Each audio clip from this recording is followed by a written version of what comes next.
and counting. We're going to be here till 6 o'clock on this Sunday afternoon. We're about 7 days into the brand new year, and of course, we welcome you. Delighted to have you on board. We're talking about New Year's resolutions, and for that matter, anything else you would like to talk about on this Sunday afternoon. Trey and Calvin are in studio with yours truly, and Steve is out someplace there in Radio Land. So, I'm out here. Yeah, he's out here, and his resolution is to drink more water. That's a good one for every single one of us. There's no question about that.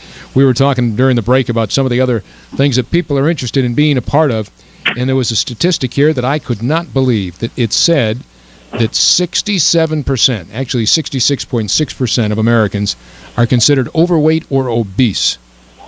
Does that surprise you? No. There's a lot of fat people out there. Yeah. It didn't surprise me. But it doesn't take much. It doesn't take much to be overweight, quote unquote. And obese is the percentage of your body weight to be obese is pretty low, I think. Is it? Yeah. I mean, obese you think is 300 pounds, but it doesn't have to be. Yeah, I think that chart's pretty brutal. I was just totally blown away by that statistic. But that's what. And we were talking about all the additives that have become a part of our everyday life and our foods, the high fructose corn syrups, and the list continues on and on. You ever check the sodium in some of the things that you eat? I know. Oh, my gosh. Look at the can and look at the soda cans and look on the back of them. If you really paid attention to them, you'd go like, well, that's all the weight that I'm gaining or not losing is because of that.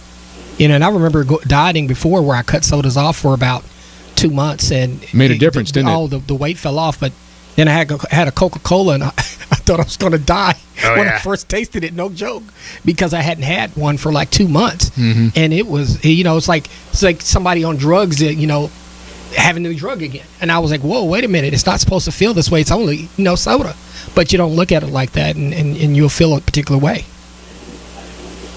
Yeah, I'll probably drink one Coke every day. Do you really? I really do. Yeah. Yeah. Especially like midday, you get kind of the midday blahs. Are you looking for the kick because of the caffeine, or what is it that you say, Sugar, what, I got to have a Coke? My grandmother was the same way. 2:30 on a Monday through Friday, weekend, whatever. She had to have her Coke. You just knew where she was going to be at 2:30 in the afternoon. And I gave them up for about 2 months and really cut back. I'll have one of the smaller cans, they make the little cans now. But, I still about That's 2 what I'm trying to do now, do the little cans. But health in general, and that's another thing that I was going to talk about, trying to be more healthy. It's not just what you eat and losing weight. Sometimes it's just simple things like going to the doctor. You know how many men put off going to the doctor? You have no idea. And all kinds of stuff happens because you don't go?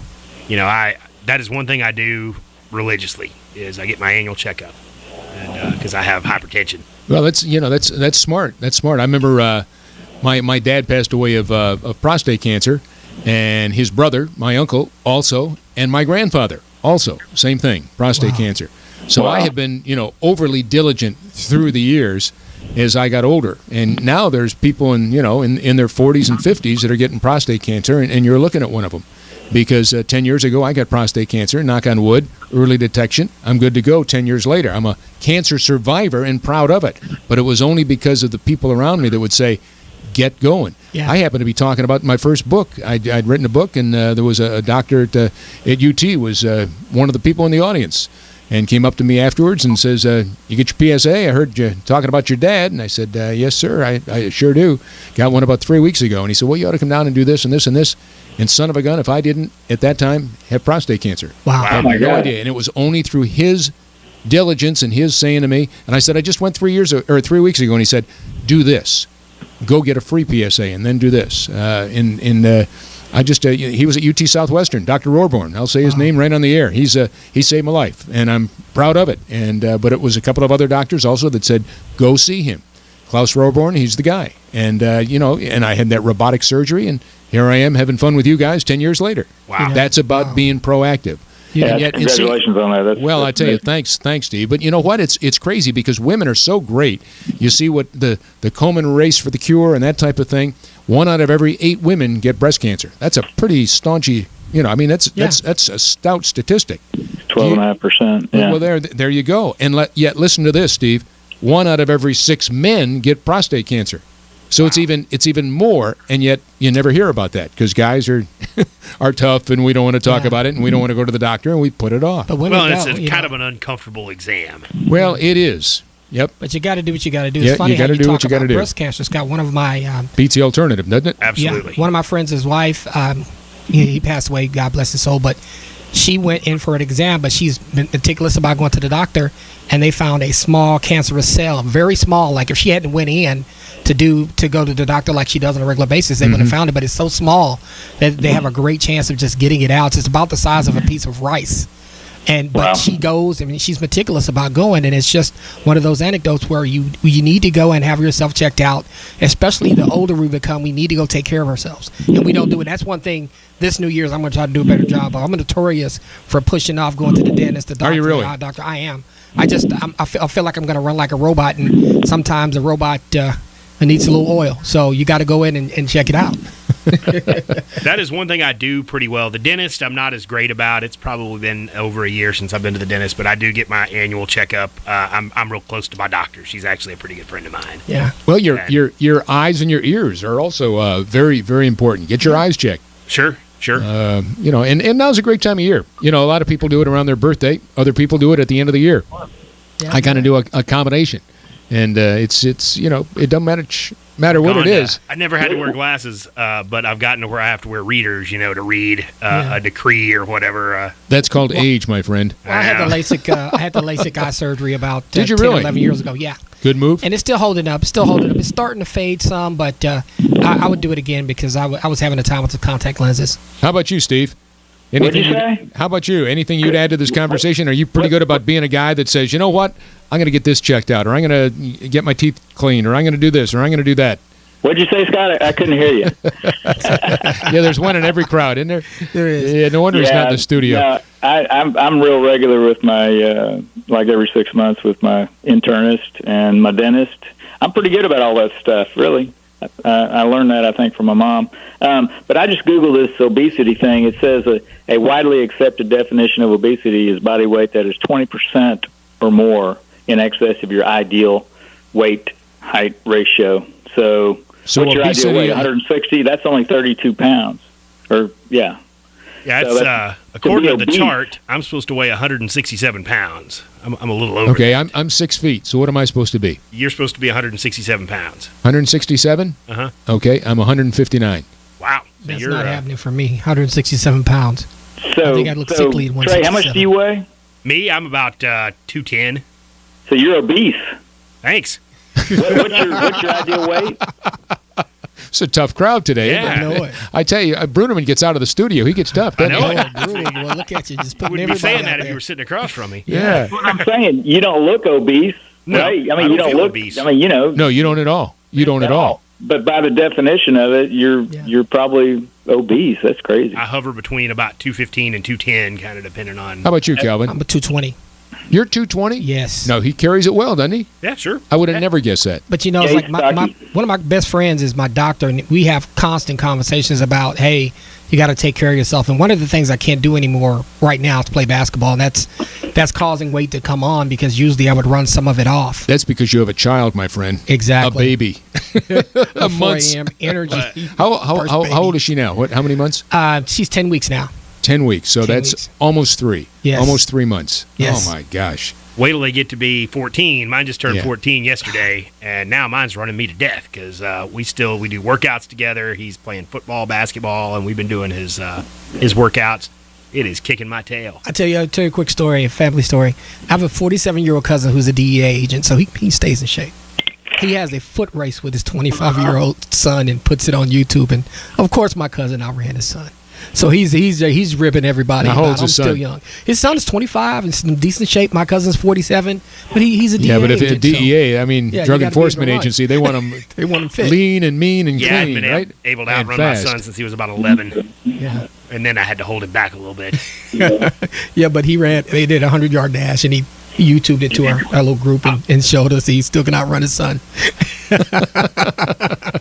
Well, what are some of the other things you want to do this year? Maybe bucket list stuff. We talked about the New Year's resolutions. Are there some things out there, I have never done? I'd love to try this.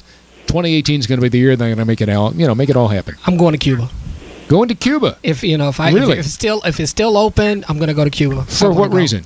Well, first of all, I love the music. You want to see a 57 Chevy? Exactly. Yeah, right.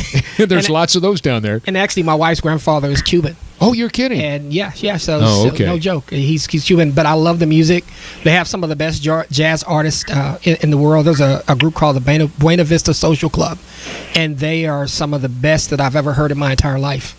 And I want to just go and experience the music. I had another lawyer friend of mine that just went to Cuba, and he just had a wonderful time. I was going to ask you that. Everywhere. Have you talked to anybody that's going down? I think you can. Yes, yeah. I think. Yeah, you sure can. I'd be up for a trip to Cuba. Yeah, I want to go. Want to go. That's something. Some place I always wanted to go because of the music. How about you, Trey? Anything come to mind outside of Cuba? Well, I've been working on a pilot's license for several years now. I'd like to finally get that finished. I've got vlogged about half the hours that I need. My friend Tim, who's always here in the studio with us videotaping, he's a private pilot, and he's been encouraging me to get that ever since I've been hanging out with him. Yeah. We got to ask Steve what he's doing over there because he's making all kinds of noise over the microphone. So what are you doing over there? Well, my son just got here from California. Oh, you're kidding. No, yeah, he and his girlfriend just drove in, so they just arrived. So sorry. Oh, fantastic! Well, you said that's why you weren't going to. They were going to be arriving about 5 or 6, so that's why you couldn't be up here in the studio with us. So that's a good excuse or a good reason. Good reason. Well, I'm glad they're safe. Tell them hello. What do you got planned for them? Well, I don't know. They just brought 3 dogs in, so. Wow. Did you know that was part of the deal or not? Yeah, I knew. Now they're relocating from L.A. to D.C. Oh. They're initial people, L.A. to D.C. So, and they moved from Maryland to L.A. about a year ago. So they're bi-coastal, better than being bipolar. But yeah, that's true. Yeah, but they're passing through. They just packed up and they just drove in from L.A. just right this second. So. What's on your bucket list this year, Steve? Wow, Kelly's asked me what else is on your bucket list. One of my bucket lists was going to Bora Bora, which we accomplished and got engaged there. Scott, honestly, I don't know. I just don't know.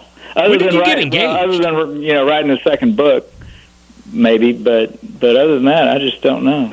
So I'm boring in that way.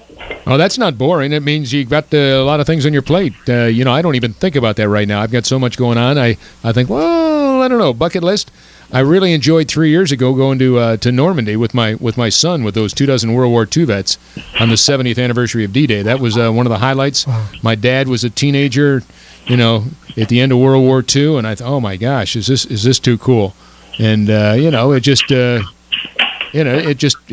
It was really something special meeting these rock stars, and and I think I've said this before on the air. We both ended up putting a documentary together, and both my son and I won an Emmy.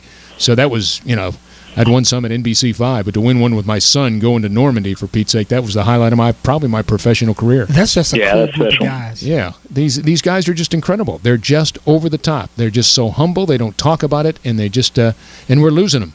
We're losing them, daily. So it's you can learn a lot from them, though. They're a special group of people. And going to Normandy, for Pete's sake, is like going to the hottest part in America. These people wave that American flag more than they do the French flag. Oh my God, they thank you. They thank you even today. Yeah. Thank you if they find out you're American. It's really cool. Yeah, you're absolutely right. It's the resistance and what have you. They just think we hung the moon. It's really something special. So we're going to take a break. We've got Steve on the phone. We've got Calvin and Trey here in the studio. I'm Scott Murray, and we're going to be back with more of Relationship Roundtable after this brief timeout here on 570 KLIF.